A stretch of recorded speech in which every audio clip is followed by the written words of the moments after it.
দুই বন্ধু একসাথে একটি গল্প বলবে, গল্পটি শুনবো গুরুত্ব দিয়ে। বলো তো বন্ধু, কি হয়েছে?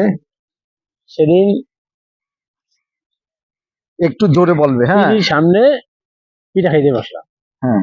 এখন আমি একটা পিঠা নিলাম, আমার বন্ধু আর একটা পিঠা নিলাম, নেওয়ার পরে তিনটা না চারটা মেয়ে এখানে দাঁড়ানো, আর আমাদের একটু সুযোগও দেয় না যে একটু সরিষা বা একটা ভর্তা নেবো।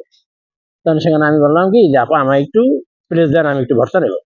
আমি যাও দিছে, আমি ভর্তা নেওয়ার পর মুখে দেওয়ার পর মানে সব জ্বললে উঠলো, ওটার পর আমি কি ঠিক ঘরের বউ আর এই সরিষাটাকে সেম জিনিস।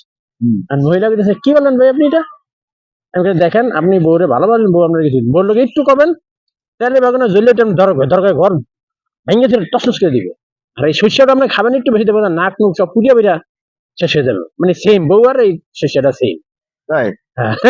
তাহলে মানে এই থেকে গল্প থেকে তোমার তো এটা তো বাস্তব কথাটা তোমার মানে শেয়ার করলা, তাই না?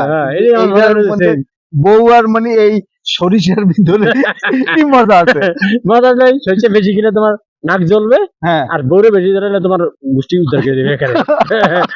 তোমার সংসার নাও করতে পারে, আর তোমার ভাইকে দিলে সব সংসার শেষ করে ভাই, দিবে।